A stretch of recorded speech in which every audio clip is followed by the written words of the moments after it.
John Daly in the great court of Westminster in London, England.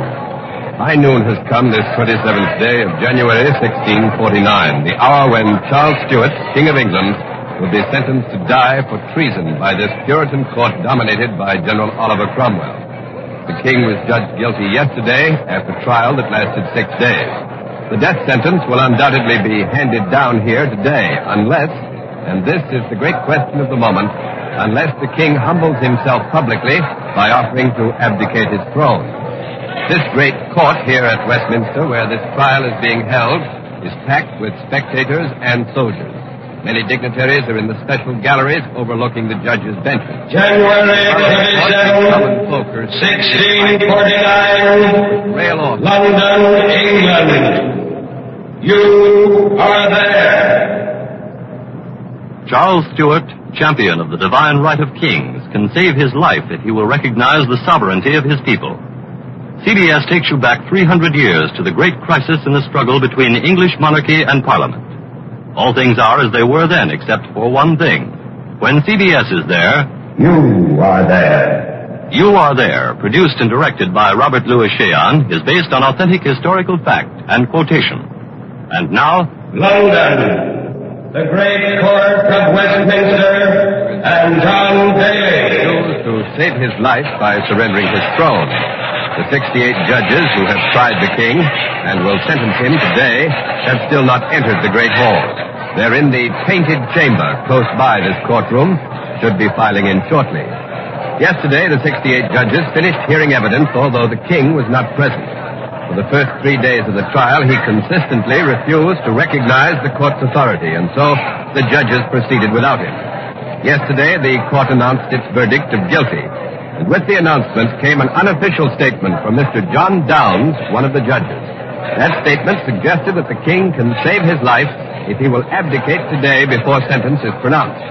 Quincy Howe, in our headquarters booth here at Westminster, has been analyzing recordings of the trial for some clue to the choice that the king will make. Quincy, what do you think the king will do? Well, John, I don't want to make any predictions. But if the king behaves in court today, as he has on similar past occasions, he'll probably not abdicate. Once more, he'll refuse to yield, even if it means death this time. It was the king's insistence on absolute power in civil and religious matters that plunged England into 7 years of civil war that's just ended with the king's defeat and this trial for treason. Even in the prisoner's dock, Charles Stuart has insisted on his royal authority. Now, just listen, for instance, to this tape recording made last Saturday, the first day of the trial. The first voice you'll hear is that of Mr. John Bradshaw, president of the High Tribunal, as he addressed the king. Charles Stuart, you have been charged as a tyrant, traitor, murderer, and a public enemy. This high court now awaits your answer to the charge. I would know by what power I am called here. When I know by what lawful authority, I shall answer. Remember, I am your king. I have a trust committed to me by God, and I will not betray it to answer a new unlawful authority. Sir, you are tried in the name of the good people of England, of which you were elected king. No, sir. England was never an elective kingdom, but an hereditary kingdom for near these 1,000 years. Note here that the king held and still holds his person to be above the common law. He sees his throne as a trust committed to him by God. He made that claim again last Monday, when the trial resumed after a Sabbath recess. Oh, sir, pretend what you will. You have naught but power. But power, without sanction of law, cannot alter the fundamental laws of England. Sir, a king cannot be tried by any superior jurisdiction on earth. On Tuesday, Charles Stuart again refused to recognize the court or plead to the charge. Sir, and to the charge, I value it not, because this court has no validity. For me to recognize a new court that I never heard of before. Sir, I that am your king, I cannot do it. The recorded excerpts of the trial, which you just heard, would seem to indicate that Charles Stuart will not abdicate, that he will choose to die rather than surrender his powers to a tribunal of the people. But we cannot be too sure. The king has a long record of duplicity in his dealings with Parliament. In the past, he's shown himself to be clever and unscrupulous in defending his royal powers. Now, the one person next to the king himself who can speak with authority on what he may do is his queen, Henrietta Maria. Queen Henrietta is in Paris at the court of her nephew, King Louis XIV of France. She's been in exile there these past 5 years, since 1644. And she's just agreed to give an interview. So we take you now to CBS Paris, Ned Calmer reporting. Queen Henrietta is with me here now in one of the small sitting rooms of the Louvre Palace, which is the Queen's residence in exile. Your Majesty, do you think the King will abdicate? No. He cannot, he will not abdicate. He must not yield to that monster Cromwell. But, Your Majesty, the Puritans, led by General Cromwell, maintain that the King is being sentenced because he led a treasonable revolt against Parliament. The Puritans, sir, are the rebels. It was the Puritans who revolted against the authority of the King. It was the Puritans who passed the laws limiting the King's powers. But, Your Majesty, the Puritans asked only for control of the militia, the selection of ministers and judges, and liberty to reform the church. Only, my dear sir. Only. Such demands are a complete usurpation of the King's powers. In the face of such demands, my Lord Charles had no choice but to raise an army. This was treason, sir. Treason then and treason now. My Lord and I fought it for 7 years. And we will fight it so long as the good God gives us the strength. You know, of course, Your Majesty, that if the King surrenders his throne, he can save his life. Yes, I know. My Lord and I are still young. We could still have many years together. We could live here in France. I was born in France. It's my home. And I could teach the King to love it as I love it. But all this is idle dreaming. My Lord Charles is a king. Royal he has lived, and royal he will die. But, Your Majesty, there is a way that the King could abdicate and still save his crown. Oh? Yes, it can be passed on to one of your sons, either the Prince of Wales or the Duke of Gloucester, whichever Parliament would choose. No. That is no way. A crown abdicated is half a crown. A king, sir, by mercy of Parliament, is no king. Better that my Lord Charles die than surrender any part of his royal powers.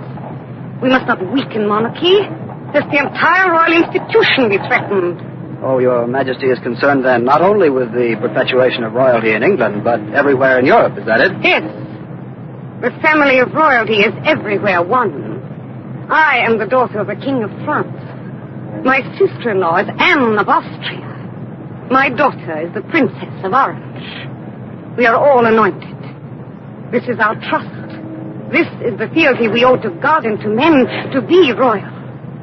And royal my Lord Charles will be in death as he is in life. No, he will not abdicate. Thank you, Your Majesty, Queen Henrietta Maria. This is Ned Calmer in Paris. I return you to John Daly in London. Here in the great court of Westminster, a number of the judges have entered and taken their seats. Don Hollenbeck is among them with General Oliver Cromwell, so over to Don Hollenbeck. General Cromwell will be with us in just a moment. He's talking to another judge now. General Cromwell is a man of 50, about 6 feet tall, very powerfully built. There's a brooding sense of power in his eyes. They are the eyes of a visionary, and yet there's a sort of down-to-earth quality about that face, a combination of religious fervor and the worldly man of action, even of sophistication. The general's coming this way now. General Cromwell, sir. Is it still the unofficial position of the court, as stated yesterday by Mr. John Downes, that if King Charles will abdicate, the court will set aside the death verdict? Aye, that is true. Then the court has no desire to punish the king for bringing civil war to England? We are not concerned with punishment, sir. That is the prerogative of God. We are not, as the opposition paints us, bloody fanatics. We stand for the liberties of the people. If Charles Stuart will humble himself before the court, which is the instrument of the people, and abdicate his throne, he may save his life. Well, if the king should refuse. Then, much as we shall regret to do so, we will cut off his head with a crown upon it. Well, General Cromwell, Queen Henrietta Maria says she believes that rather than endanger the institution of royalty, Charles Stuart will go to the block. Indeed. Well, the king is a very charming woman. and very romantic. I have no doubt that she finds the prospect of her husband's martyrdom to the royal cause vastly appealing. She doubtless fancies herself as a martyr queen mourning her hero husband. Alas, I fear her royal husband will disappoint her. How so, General? The king will abdicate to buy time. Time? Time for what, General? Sir, what makes you think our agents abroad are idle? Do you think we are not aware that Charles Stuart is even now in contact with foreign powers? He has messengers who travel between Cotton House and the courts of Europe. Do you think we do not know that he plots with his royal kinsfolk abroad? He is inviting them to invade England with foreign forces to set him back on his throne. Do you imagine that we are not aware that these forces are already congregating? Sir, they are gathering in Scotland, in France, and in the Low Countries. And so he will abdicate. Yes, he will purchase time in the hope that those swollen-bellied monarchs of Europe will restore him to his crown. Well, General Cromwell, if, as you say, the king represents a potential threat to England if he abdicates and lives, why are you disposed to let him live? Because we have no fear of any foreign armies that Charles Stuart may raise against us. Armies of slaves led by despots, what can they do against free Englishmen? One free Englishman is worth 10 foreign slaves. No, sir. Let the king do what he may. Let him live or let him die, it is of no consequence. Today, in this courtroom, we shall see the doom of absolutism in England. Today, in this courtroom, free Englishmen will establish forever the supremacy of the people. Thank you, General Cromwell. Thank you. While we were speaking, the rest of the judges entered the courtroom. They aren't judges in the strict sense of the word, but they're commissioners appointed by the House of Commons to try the king. 128 commissioners were appointed, but only 68 have served in the trial. The others refused to accept the nominations. They held that the trial of King Charles was illegal. Well, Mr. John Bradshaw, the Lord High President of the Tribunal, is now entering the court, so back to John Daly. The court has risen. Mr. Bradshaw is taking his place at his desk. He's again wearing the fur-coated helmet that he's worn every day this court has been in session. He still fears that he may become the target of some royalist assassin. Be seated.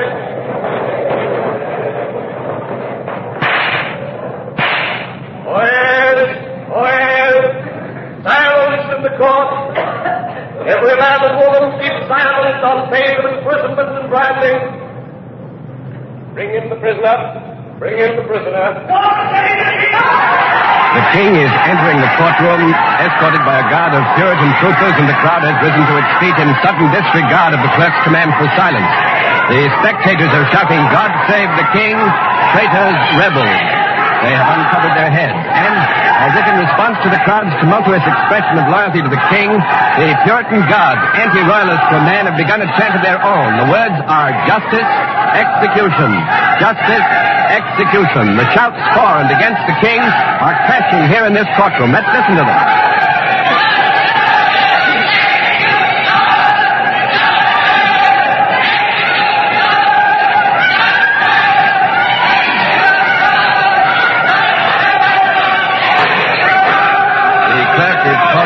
Silence, and some of these spectators are sitting down. The king has seated himself in the prisoner's dock. He does not remove his hat. He is dressed in fine black suiting. His hair appears to be freshly curled and falls in ringlets to his shoulders. Around his neck, the king wears the insignia of the Garter, and in his hand he carries a silver-headed chain. Now John Bradshaw is addressing the king. You have several times been brought before this court to make answer to a charge of high treason against you in the name of the people of England. You have refused to answer the charge. Instead, you have seen fit to question the authority of this court. The court is thus compelled to record your default and to proceed to sentence which the whole court has agreed upon. Sir, I desire to be heard. Sir, you shall be heard in due time. You are first to hear the court. Sir, what I have to say will be relevant to what I believe will be the sentence of the court. You shall be heard in due course.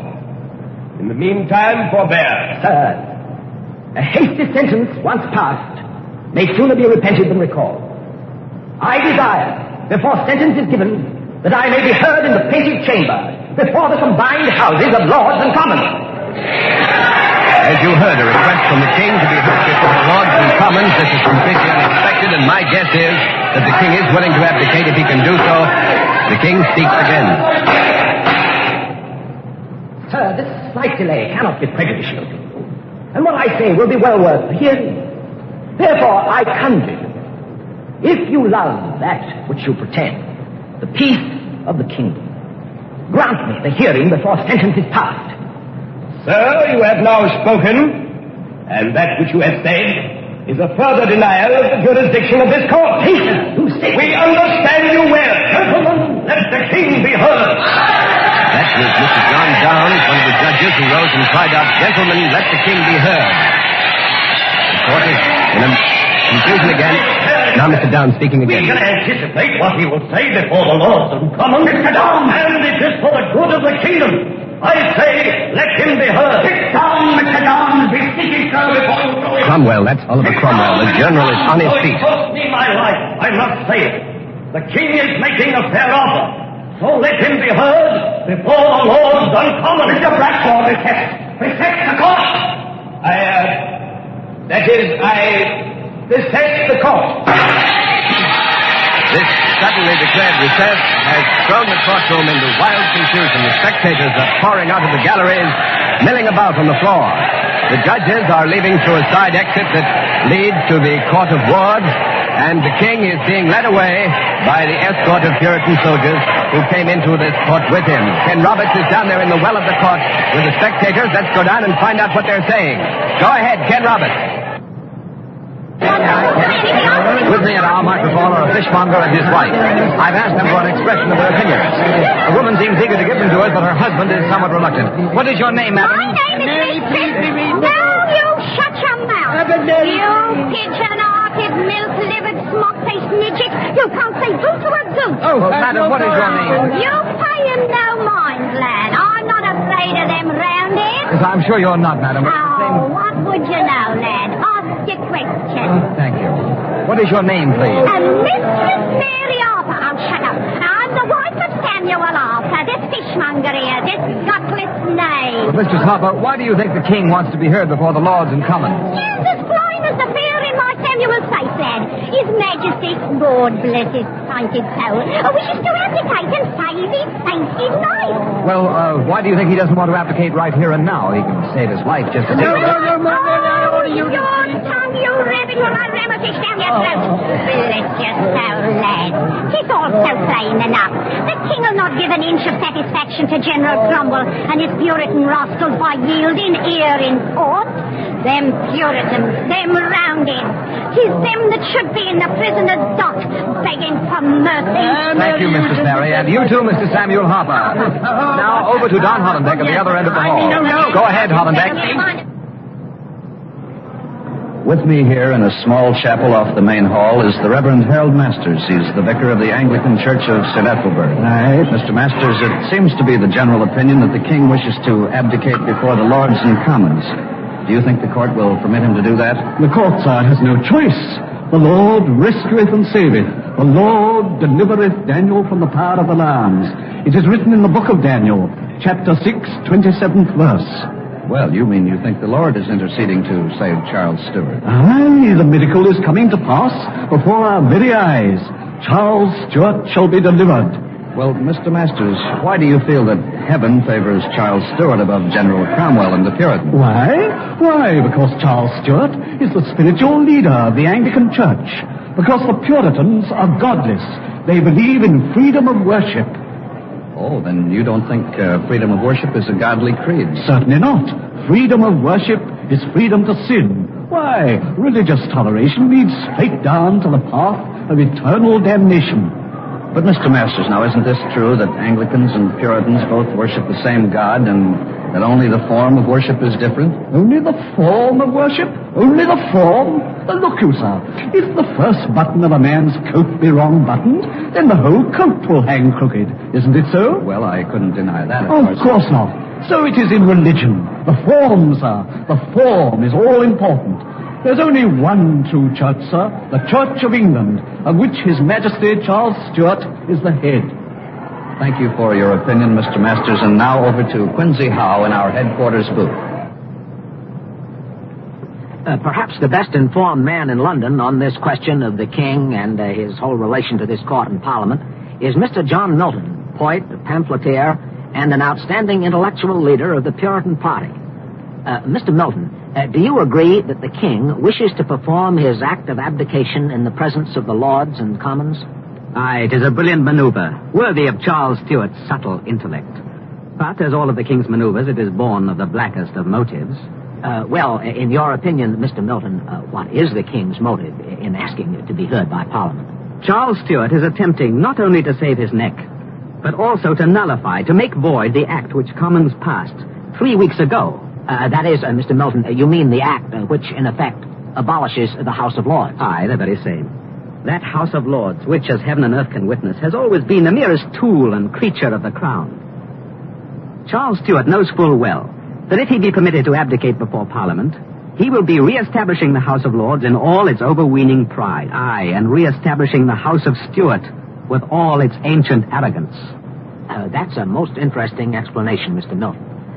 If it holds up, do you think the court will permit Charles Stuart to abdicate before the Lords and Commons? The court must refuse. To do otherwise would make a mockery of all that free men have fought for and won in the past 7 years. It would open the door to a return of political absolutism and religious tyranny. Mr. Milton, if that's the case, do you think that Mr. Downes was aware of the danger when he suggested in court here just a few minutes ago that the king's request be granted?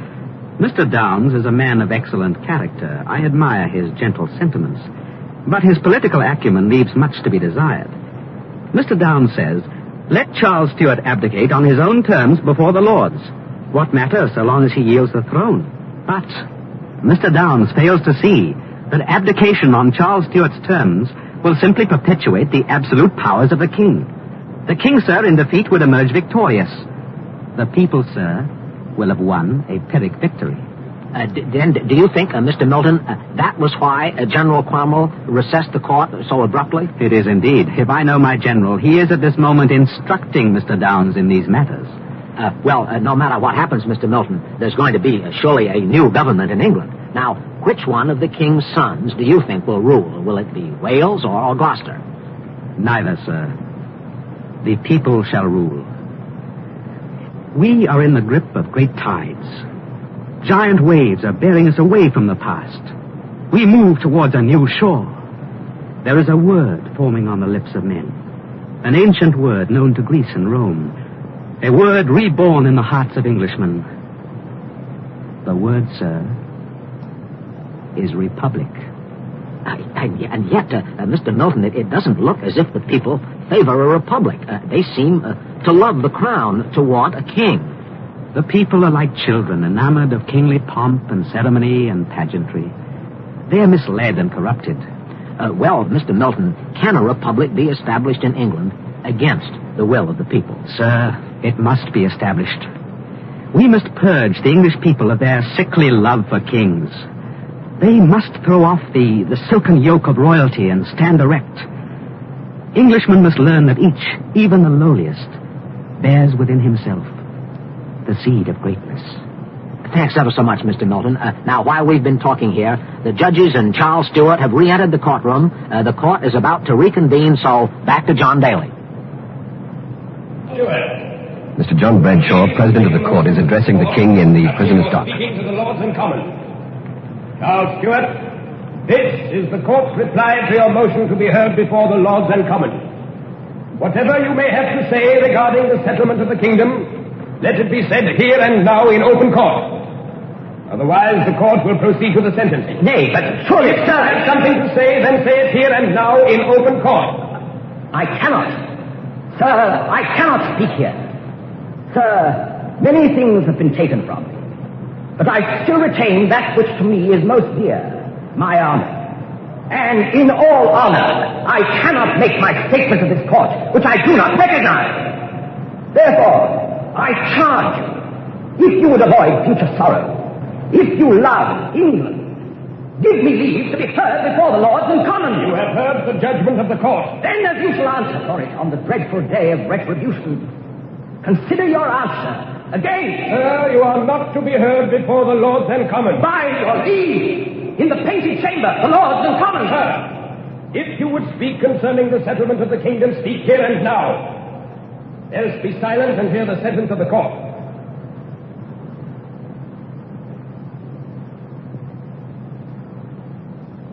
I will hear the sentence of the court.